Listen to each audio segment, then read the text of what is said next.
She thought beauty would win her the crown. She didn't know it would kill her from the inside.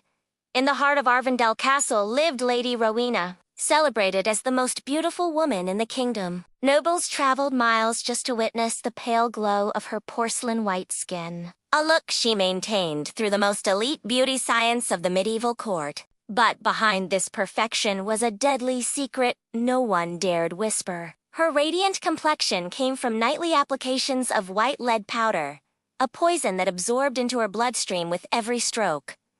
Servants noticed the changes first. Her lips, once ruby red, turned sickly pale. Her hair began to fall in long, heartbreaking strands onto the velvet of her pillows. Rowena's temper grew strange, her memory foggy, her laughter fading into confusion. Yet every morning, she demanded more powder, more paste, more poison, convinced only beauty could secure her future with the crown prince. Physicians insisted it was melancholy of the womb. Priests said she was cursed by envy, but her handmaiden, Ilara, knew the truth. She had seen the powder burn through a wooden table, leaving a silver-white scar like frostbite. She tried to warn her lady, but Rowena refused. Beauty was power. Beauty was survival. On a cold winter dawn, Rowena collapsed before a crowd of nobles, her once perfect face now ghostly and cracked. The prince never recognized her as they carried her away. Within 3 days, she was dead, a victim of the very beauty she worshipped. And yet, shockingly, the court women still continued using the same poison. Queen Adeline of Norvain was admired across every border, not for her diplomacy, her wisdom, or her rule, but for her flawless, moonlit skin. What people didn't know was the horrifying price she paid each night to maintain it. Adeline's beauty ritual was legendary, a thick facial mask created from vinegar, ground pearls, powdered bones, and a rare mineral called cerussa, a hidden killer. This mixture seemed harmless, even luxurious, until its effects seeped deeper. Her cheeks began to sting. Her nerves trembled. But stopping meant losing the one thing the court valued most: appearance. Adeline had grown up knowing that queens who lost their beauty lost their influence. So she bore the pain. Every evening, she locked herself away with her alchemists, who mixed the deadly paste with gloved hands while avoiding her concerned gaze. Months passed, and the queen began suffering fierce headaches. Her nails turned brittle, her appetite burned away, her breath shortened. Advisors blamed stress. The king blamed witches. The truth lay in the mirror, where she saw her face slowly corroding beneath the illusion of purity. When she collapsed during a royal feast, physicians opened her chambers and discovered her shocking secret: bowls of white paste lined neatly like weapons. The odor of metal choked the air. Her personal linens were stained with flakes of peeling skin. Queen Adeline survived, but the mask left her permanently scarred. Still, many noblewomen copied her routine, believing beauty was worth any sacrifice. In the medieval court, it often was. In the kingdom of Valanthia, beauty was not just admired, it was demanded. And the most desired cosmetic of the age was the infamous silver bloom, a shimmering makeup powder believed to grant a goddess-like glow. Court painters adored it. Nobles praised it. Royal women applied it without hesitation. But silver bloom was made from crushed mercury crystals. Princess Helena, the next in line to the throne, used it daily. Her portraits showed a luminous, almost otherworldly radiance. Yet behind that beauty, her health deteriorated in silence. Her hands trembled at dinner. She struggled to speak during council meetings. Her mind wandered into dark, disorienting corridors of confusion. Physicians were baffled. Priests claimed demons. But the court as alchemists noticed how the princess's silver makeup container corroded any metal it touched. He begged the king to forbid its use. But beauty in the medieval court was stronger than science, stronger than reason. Then, tragedy struck. Helena collapsed during her coronation ceremony, her crown falling beside her limp body.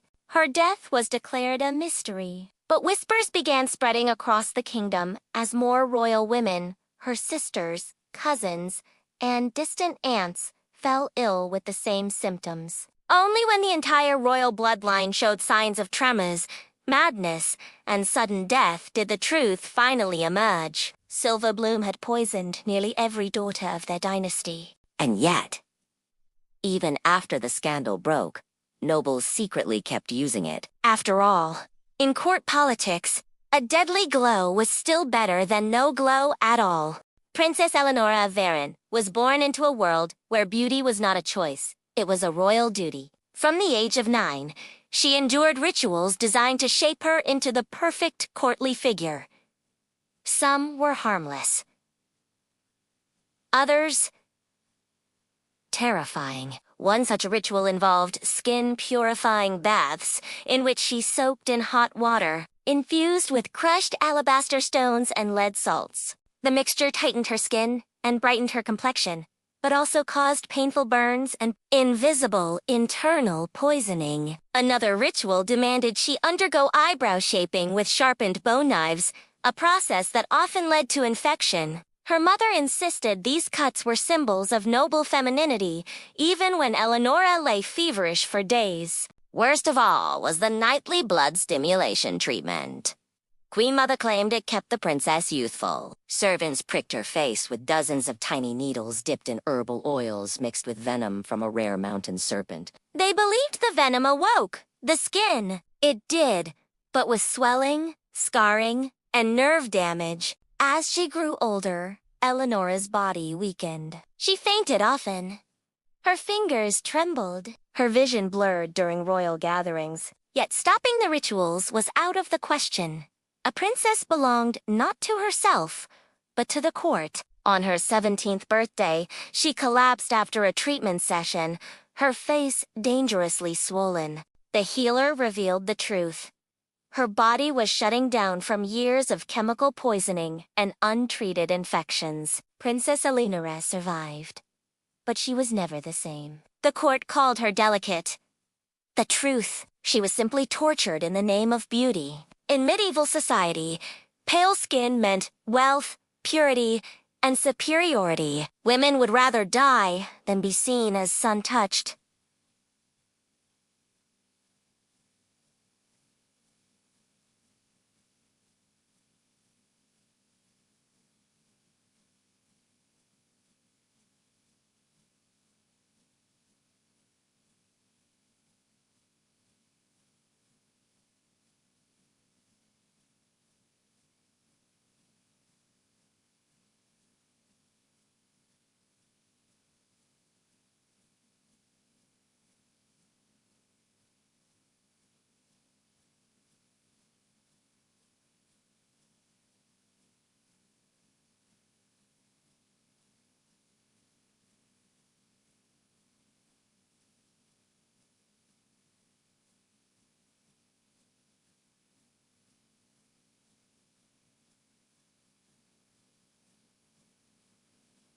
Lady Isabel of the Western Marshes was obsessed with maintaining the palest skin in all the courts. Her beauty kit contained fearsome creations: chalk dust combined with vinegar, ground alabaster, powdered eggshells, and the most dangerous of all, cerussite, a lead carbonate powder as deadly as it was brilliant. Every morning her maid coated her face with the thick paste until it cracked like frozen porcelain. Every night Isabel slept without washing it off, believing the longer it stayed, the purer she would appear.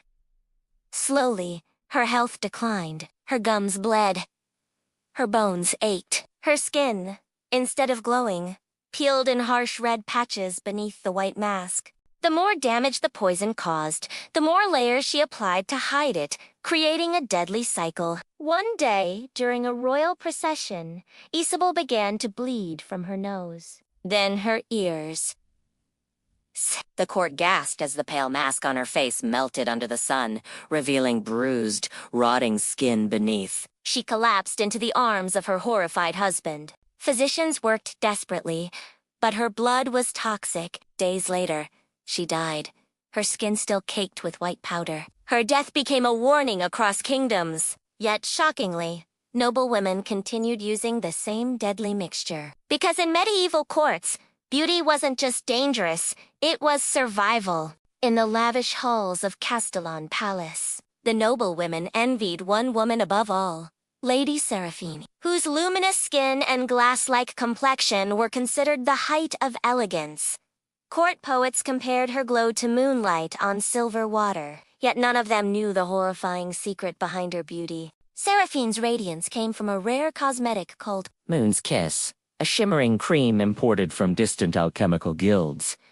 Its main ingredient, distilled arsenic flakes, deadly, yet astonishingly effective in creating a smooth, pale finish. Only the wealthiest could afford it, and only the boldest dared use it. At first, Seraphine wore it only during feasts. But compliments intoxicated her more than wine. Soon, she applied it daily. Her face glowed unnaturally flawless, ethereal, almost divine. But slowly, her body began to decay beneath the illusion. Her throat burned. Her fingertips tingled. Her stomach twisted in violent spasms after every meal.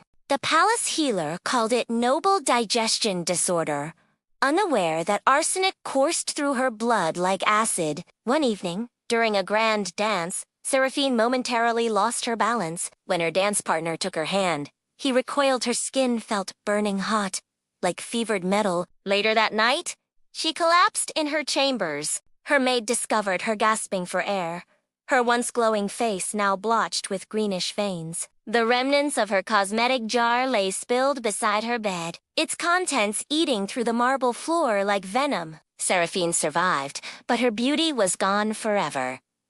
The court whispered, was it vanity or sorcery? Yet, even after her downfall, nobles still fought to buy Moon's Kiss.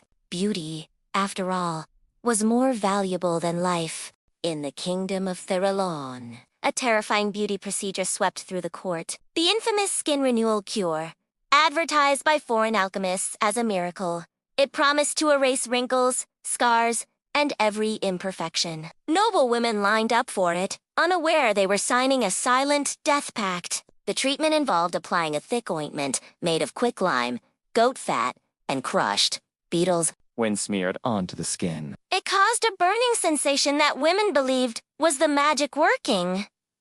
In reality, the quicklime was eating away at their flesh, layer by layer. Lady Muriel was the first to undergo the full treatment. After the session, her face appeared smoother, tighter, younger, a transformation the court praised instantly. Buzz spread like wildfire. Dozens of noblewomen booked appointments, but by the third day, Muriel felt her cheeks burning from within. Her skin began to blister.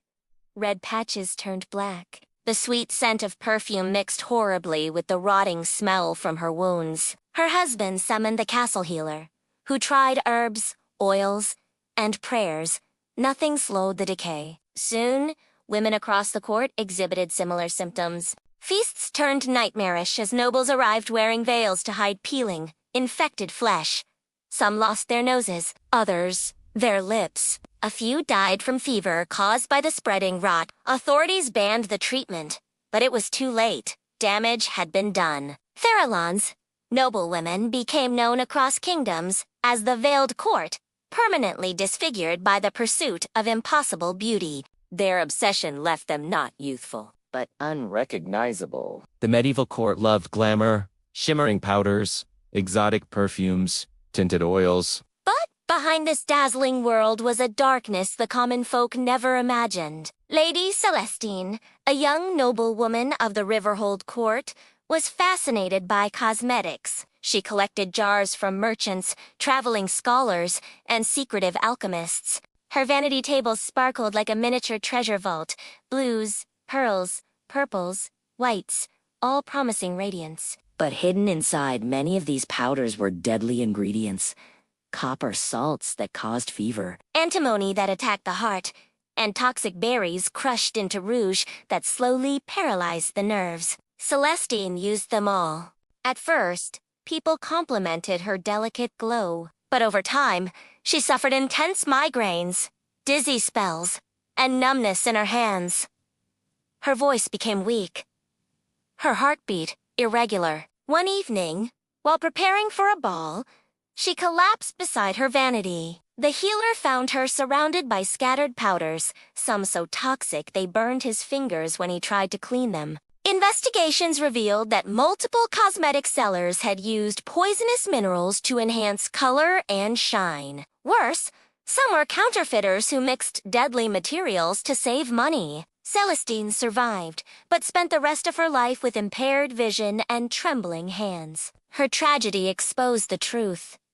The medieval cosmetic world was a battlefield where beauty often came with hidden poisons. But even after the scandal, nobles continued buying the deadly powders.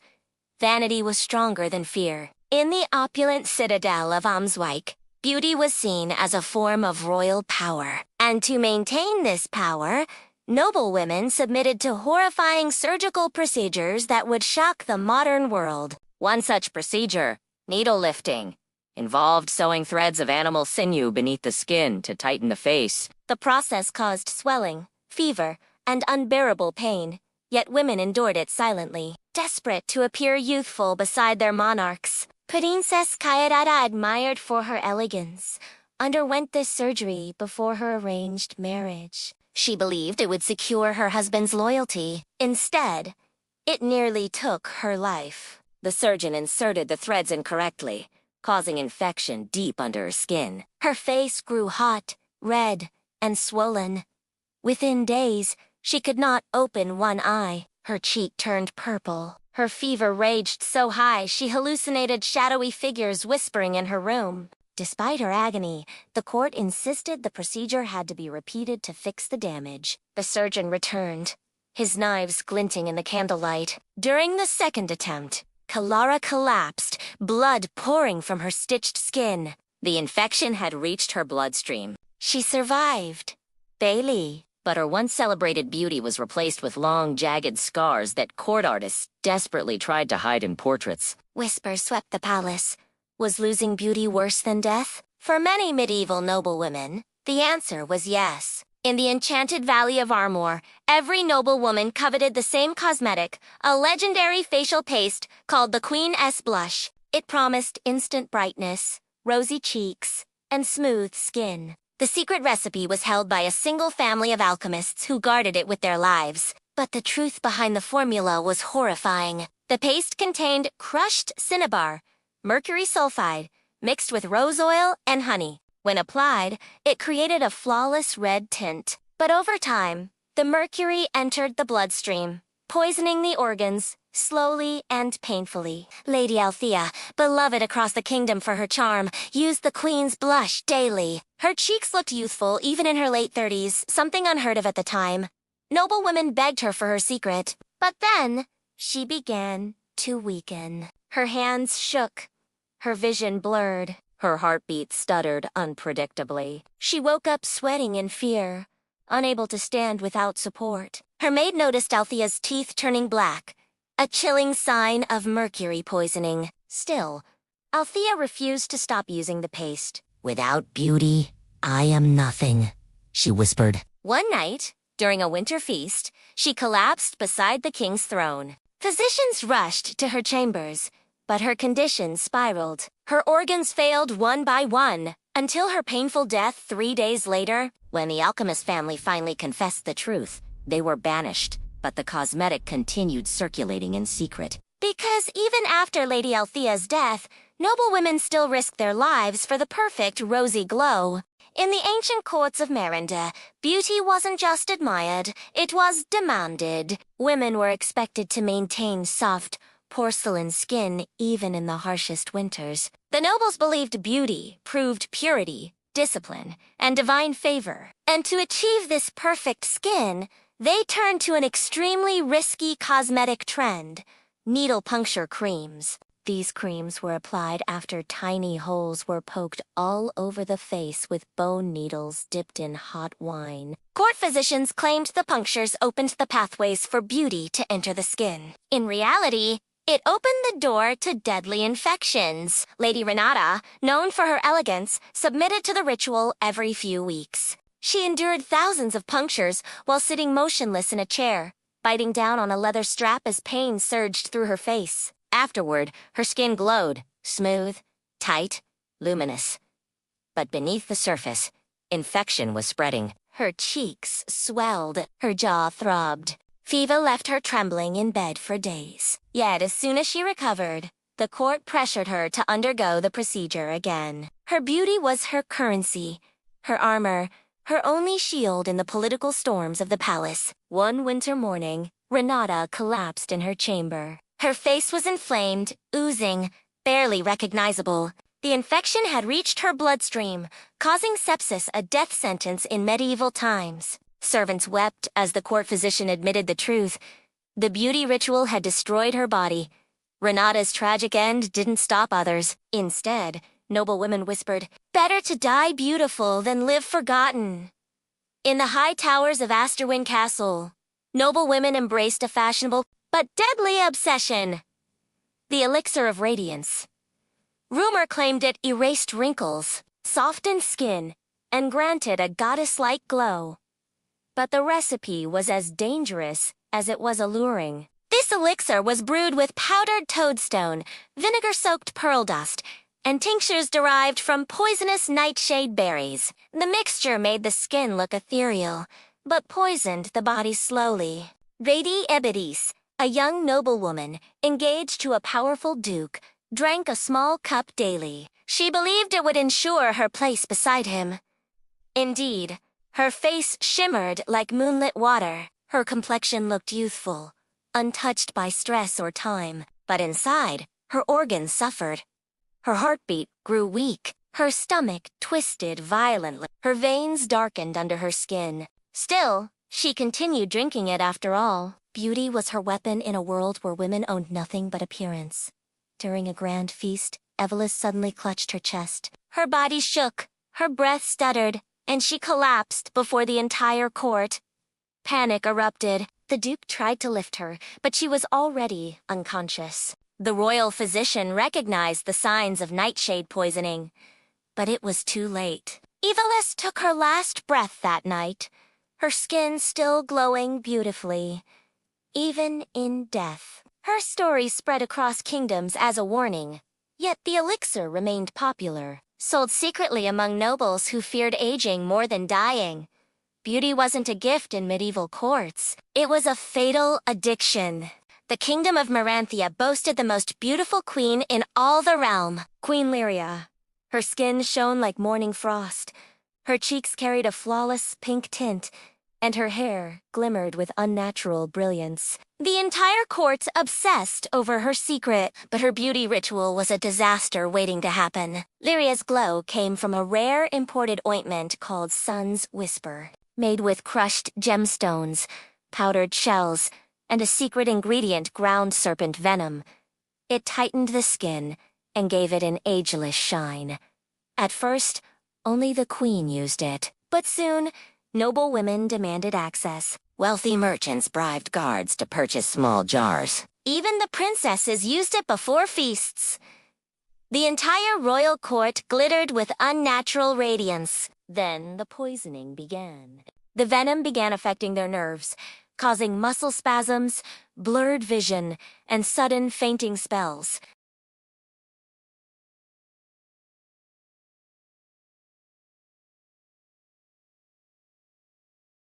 Within months, chaos spread. Half the royal court became too sick to perform their duties. Decision-making halted, borders weakened. Allies withdrew their support. Finally, Queen Lyria herself collapsed during a diplomatic event. As her condition deteriorated, neighboring kingdoms invaded, finding the once powerful court crippled by a beauty epidemic. Maranthia fell without a single battle. And the cause of its collapse wasn't war, famine, or rebellion. It was vanity. One beauty ritual destroyed an entire kingdom. In the secluded kingdom of Orenthal, Noblewomen whispered about a shocking beauty trend: the candle mask, to achieve a smooth, wax-like complexion. women applied a hot mixture of beeswax oils and crushed minerals directly onto their faces. The mixture burned terribly, but when removed, it left the skin looking flawless, temporarily. Lady Ardelia, a rising star of the court, became addicted to the process. Despite the pain, she loved the compliments, the whispers of admiration, the way nobles turned to look when she entered a room. But the candle mask came with a horrifying danger. If the wax wasn't cooled properly, it stuck to the skin permanently. The removal process ripped off entire layers of flesh, leaving raw wounds that festered with infection. One evening, Ardelia's mask hardened unevenly. When the servants tried to remove it, she screamed as the wax tore at her cheeks. Skin peeled away.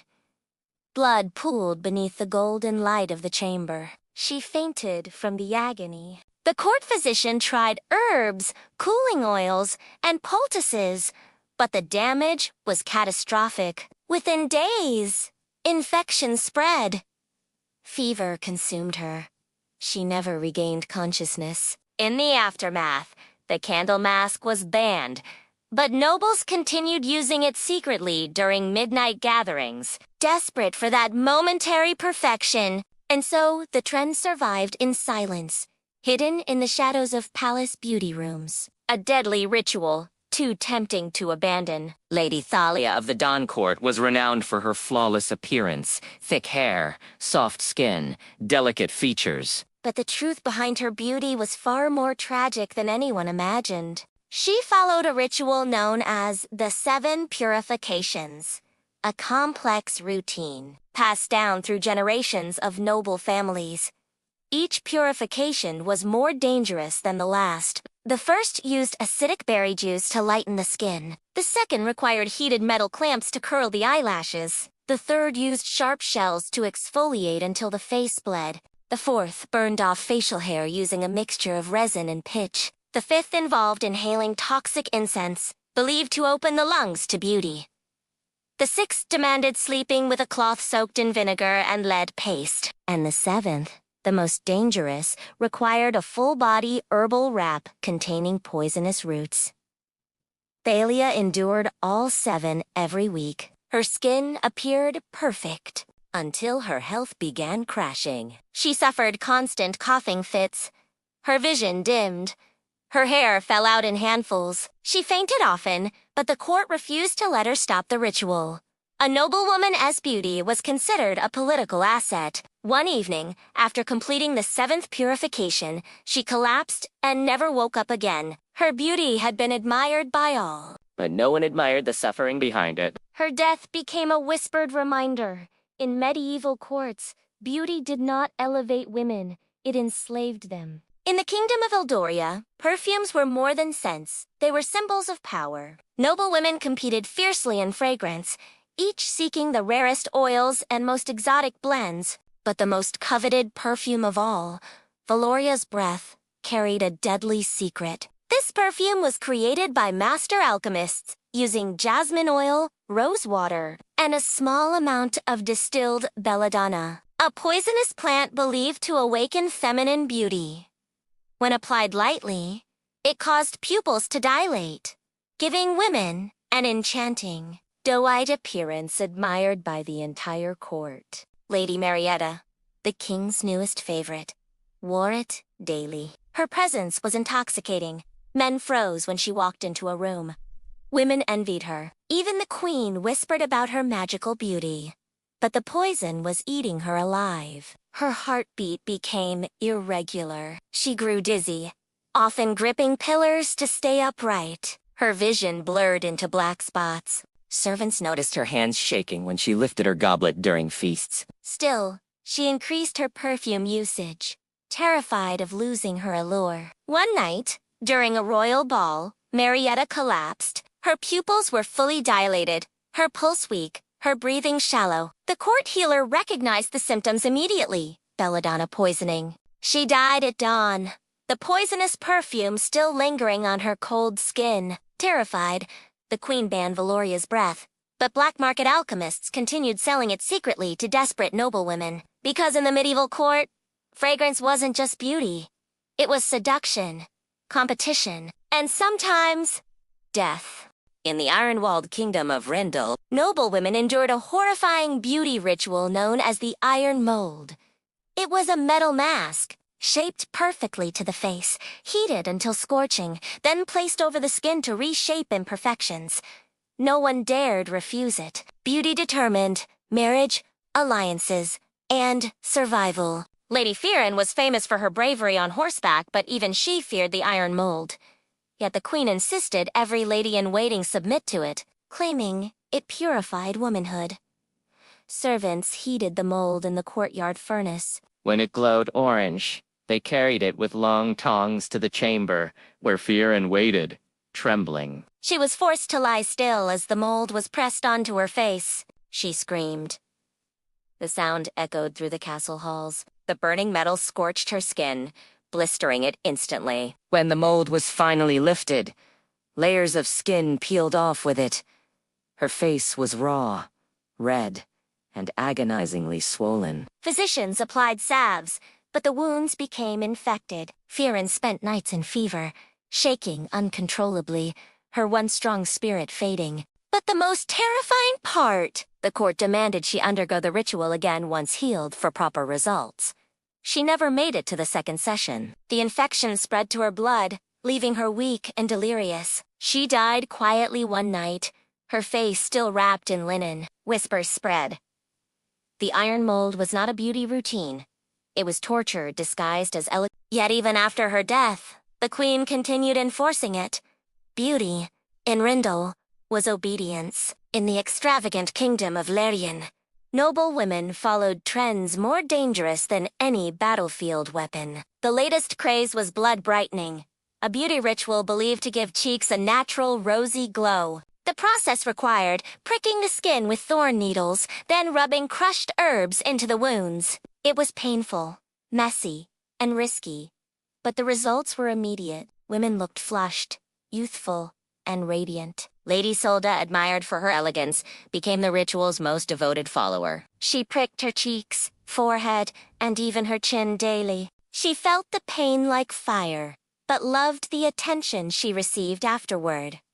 However, the wounds never healed properly. Dirt, sweat, and bacteria entered the open skin. Soon Isolde developed fever, swelling, and dark patches across her cheeks. The castle healer warned her to stop, but she couldn't. Beauty was her identity. One evening, as she prepared for a feast, she attempted the ritual once more, pressing thorns into already infected flesh.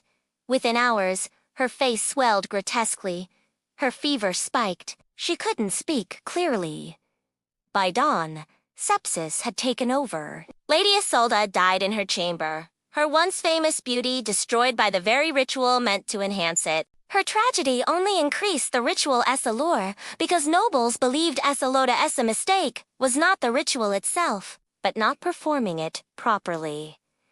Medieval beauty was madness, wrapped in elegance. In the marble halls of Valtoria, a mysterious foreign surgeon arrived, offering a miraculous service, the eternal lift. He claimed he could remove wrinkles forever, using small incisions and gold thread stitching beneath the skin. The court was mesmerized. Duchess Ilawan, known for her fading beauty, became the first volunteer. She was desperate, rivals whispered she looked tired and unfit for her title. So she allowed the strange surgeon to operate. In a dim, candlelit chamber, he made tiny cuts along her temples and jawline. He threaded thin strands of gold beneath her skin, pulling them taut like violin strings. Ilawan endured hours of agony but emerged with a shockingly youthful appearance. 4 weeks, she basked in the admiration. Then the nightmares began.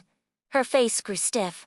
Her skin tightened unnaturally. She couldn't smile without pain. The incisions reopened, leaking blood and pus. Fever raged through her body. Panicked, Ilawan summoned the surgeon, but he had vanished from Valtoria, leaving behind no trace except a room filled with blood-stained tools.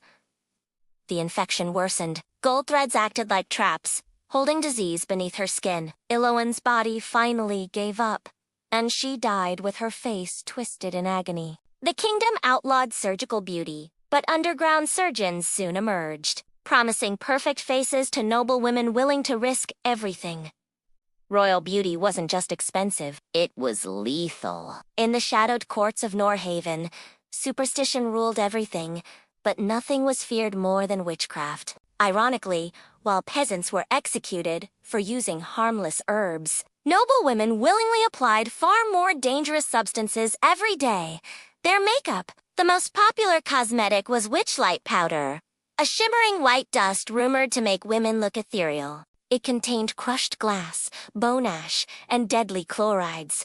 When spread onto the face, it reflected candlelight beautifully, but tore microscopic wounds into the skin. Lady Adrienne, praised for her glowing appearance, wore the powder constantly. She believed it protected her reputation and kept her in the queen's favor. But each application caused deeper damage. Her cheeks burned, her eyes watered. Her lips cracked painfully. When infection set in, Adrienne hid it beneath even thicker layers of powder. The glass shards dug deeper, carrying poison into her bloodstream. During a midnight feast, she suddenly lost vision. Panic spread as she staggered into a pillar and collapsed. The powder on her face glistened under the torches, a beautiful mask hiding tragic decay beneath. Healers tried everything, but the poison had already reached her heart. She died before sunrise. Ironically, peasants were still executed for witchcraft, while noblewomen continued using witchlight powder without fear. Beauty, in the medieval court, was the deadliest magic of all.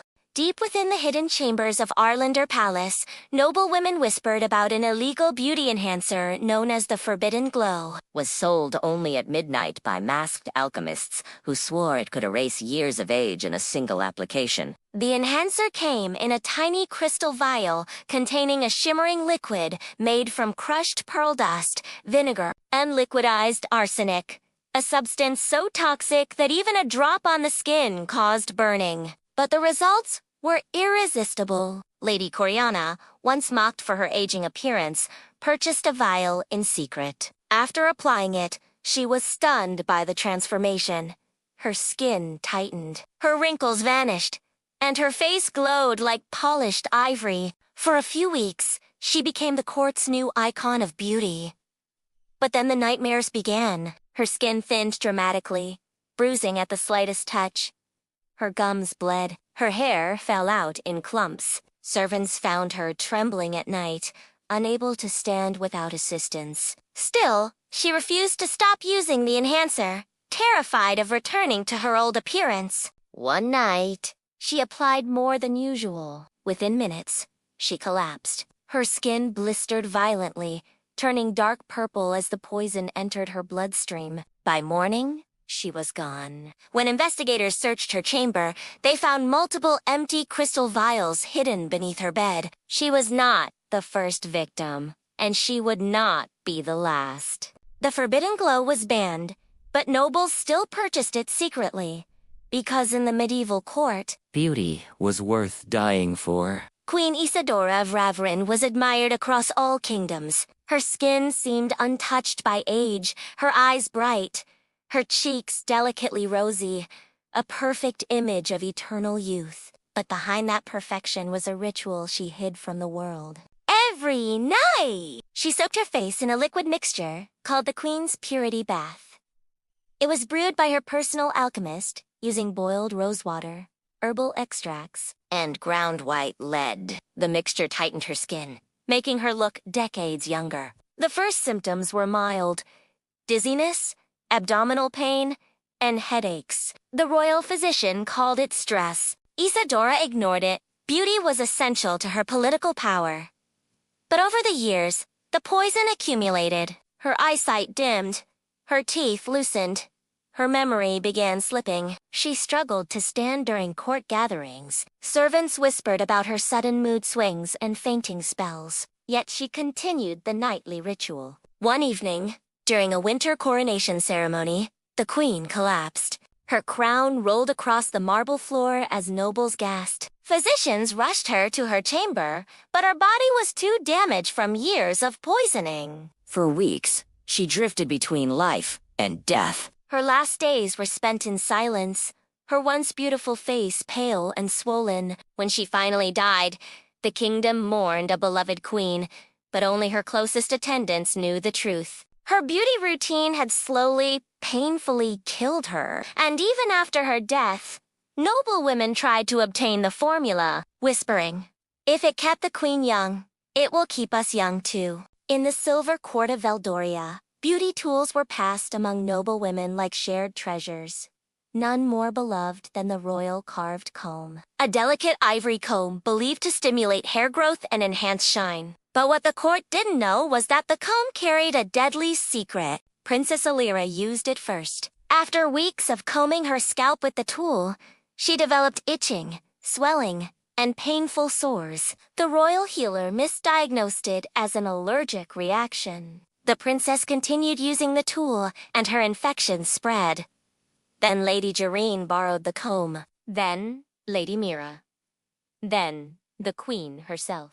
Each woman developed the same symptoms: scalp inflammation, bleeding wounds, fever, and patches of hair falling out. Some developed severe infections that traveled through their blood, causing delirium and extreme fatigue. When servants cleaned the comb, they noticed something horrifying: tiny cracks filled with dried blood. Inside the carved designs were traces of fungal rot. The comb had been carved from diseased ivory. By the time the truth emerged, half the court was infected. Some noble women recovered after weeks of agony.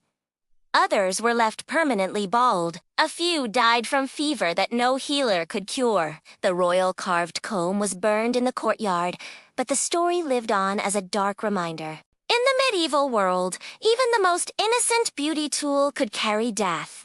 Among the stone walls of Blackthorn Castle existed a ritual so terrifying that even servants whispered about it in fear. The Icefire Mask. It was considered the ultimate beauty test, proof that a noble woman could withstand pain for perfection. The ritual began with a woman washing her face in freezing river water until her skin numbed. Immediately after, servants applied steaming hot herbal wax to her cheeks, forehead, and chin. The contrast between freezing and burning caused the skin to tighten rapidly, supposedly making it smoother. The pain was unimaginable. Lady Cressida volunteered for the ritual after hearing court whispers that the king favored youthful-looking women. She believed the Icefire Mask would secure her place beside him, but her body couldn't withstand the shock. Blood vessels burst beneath her skin. Her face swelled violently. The hot wax burned her flesh, pulling away layers when removed. She screamed so loudly that guards rushed into the chamber. Healers tried to treat her wounds, but infections set in quickly. Her fever spiked. Her breathing weakened. Within days, she lay pale and trembling, her once beautiful face destroyed. She died shortly afterward, leaving the castle haunted by guilt. The Icefire Mask was banned publicly, yet nobles practiced it secretly, convinced they could endure the pain better than Lady Cressida.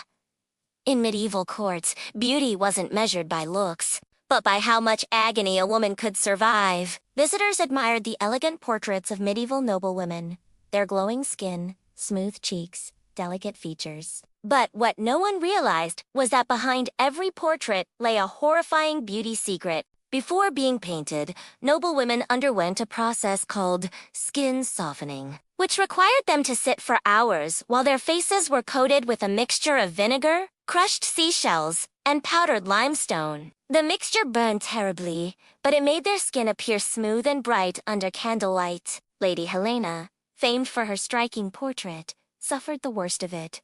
To prepare for her painting session, servants applied 3 layers of the corrosive mixture. Helena endured the pain silently, knowing her portrait would define her legacy for generations. But after the session, the consequences worsened. Her skin cracked. Bleeding sores appeared along her chin. Her eyelids swelled. Still, she returned for more sessions, desperate to maintain the illusion of perfect beauty. By the end of the week, she could barely move her jaw. Her fever rose dangerously. The skin on her cheeks began peeling in large patches. Physicians warned her to stop, but the painter insisted he needed just one more sitting. Helena collapsed during the final session. She died days later from a severe facial infection. The portrait was completed from memory and displayed proudly in the royal gallery, hiding the suffering behind it. Medieval beauty was never gentle. It was painted with pain, blood, and sacrifice. In the golden halls of Viridian, every noblewoman desired the same thing: perfect skin, a look so pale and flawless that it seemed carved from moonlight. And to achieve this, they used a deadly ingredient known as snowbane powder. Snowbane was made from finely ground white lead mixed with pearl dust. It created an angelic, smooth complexion the moment it touched the skin. Women glowed under candlelight, looking pure and ethereal. Courtiers whispered praises. Poets called them goddesses. But beneath, the beauty was a silent storm. Lady Ariane, adored for her elegance, used snowbane every morning. The more she applied it, the more compliments she received, and the more addicted she became. Then the symptoms started. Her bones ached, her teeth loosened, her breath grew shallow. Servants found clumps of her hair on her pillow. Still, she increased the powder, terrified of fading. One night, during a royal celebration, Ariane collapsed. Her vision blurred. Her limbs trembled, her lips turned blue, a final sign of lead poisoning. She died by sunrise, her face still dusted with the very powder that doomed her. Snowbane was outlawed, yet nobles secretly continued using it, whispering, "Beauty demands sacrifice, even life." In the famed Sapphire Court, vanity ruled stronger than the king himself. Every noble woman competed to be the most beautiful, even if it meant risking her life. The trend that swept the palace was silk binding, an excruciating ritual where silk strips dipped in hot resin were wrapped tightly around the face to reshape the jawline and cheekbones. Women believed it sculpted them into perfection. They were wrong! Lady Alicia, the court's rising star, attempted the ritual days before a grand feast. The silk strips burned her skin as she wrapped them tighter and tighter. When the resin hardened, she felt unbearable pain, but beauty, she believed, was worth it. Removing the strips tore her skin open. Deep wounds appeared across her cheeks. But Alicia insisted on attending the feast, hiding the injuries beneath heavy powder and a jeweled veil. Under the heat of the torches, her wounds worsened. Infection brewed beneath the makeup. By dawn, she was feverish and trembling uncontrollably. Doctors could do nothing. The infection had reached her bloodstream. Alicia died 2 days later. Yet the court didn't stop the silk binding trend. Instead, women whispered, "She wrapped it too tight. We will do it better." In medieval courts, vanity wasn't foolishness. It was fatal ambition. In the kingdom of Eldamar, noble women were expected to have rosy lips and bright cheeks at all times, proof of good health and royal vitality. But the method they used to achieve this was horrifying. To create the ideal red tint, women applied vermilion rouge, made from mercury and sulfur. The pigment was stunning, glowing under torchlight, lasting for hours. But the poison seeped through the skin. Lady Nerissa was the first to popularize the rouge. She became a fashion icon overnight. Her lips were the envy of every noblewoman. Courtiers wrote poetry about her beauty, but behind the curtains, she suffered. Her gums bled uncontrollably. Her tongue swelled. Her breath grew foul. Her jaw throbbed, with a pain so intense she could barely speak. Still, she refused to stop, terrified of losing her status. One morning, Nerissa was found unconscious, her lips still stained red, but her body weak and trembling. The royal physician diagnosed mercury poisoning, but by the time he realized it, it was too late. Her death shocked the court, not because of the tragedy, but because of how beautiful she still looked when she died. And so the rouge remained a court favorite. Women believed the danger only made them more desirable. In the frost-covered realm of Avaloria, noblewomen followed a terrifying ritual called vein purification. It was believed that draining a small amount of blood from the cheeks or forehead would brighten the skin and prevent blemishes. The ritual was performed by court healers using thin razor shells. It was painful, messy, and extremely dangerous. Lady Rhiannon, eager to impress the visiting crown prince, decided to undergo the purification twice in 1 week. Her cheeks were sliced carefully, allowing small streams of blood to flow into silver bowls. Afterward, she looked radiant, pale, glowing, perfect. But the second session cut too deep. The wound wouldn't stop bleeding. Her skin turned cold, her pulse weakened. Healers panicked as blood soaked through cloth after cloth. They tried herbs, bandages, heated stones. Nothing worked. Rhiannon died before the sun rose. Her death shook the kingdom, but instead of abandoning the ritual, noblewomen adapted it, making it more discreet, more elegant, more deadly. Because in medieval society, beauty wasn't just desire, it was survival. In the towering ivory court, beauty determined everything: marriage, alliances, inheritance, even political power. And because of this, noblewomen lived in constant competition, pushing themselves into darker, deadlier rituals. The most feared ritual was the night mirror ceremony. Women locked themselves in a chamber lit by a single candle. There, they applied a mixture of powdered minerals, crushed insects, and burning oils across their faces. The mixture tightened the skin, but released toxic fumes that caused dizziness and hallucinations. Lady Selene, desperate to maintain her position beside the king, performed the ceremony nightly. Her skin did grow tighter, but her mind began to unravel. She heard whispers in empty rooms, saw shadows moving where none existed. She claimed the mirror spoke to her. Servants found her trembling, staring into her own reflection for hours. One night, she collapsed during the ritual. The fumes had finally overwhelmed her, shutting down her lungs. By dawn, Lady Selene was dead, her face frozen in a haunting expression of fear. Despite her tragic end, the night mirror ceremony continued spreading among nobles, becoming a symbol of status. Because in the medieval world, beauty wasn't just dangerous, It was deadly competition, and only the strongest survived it.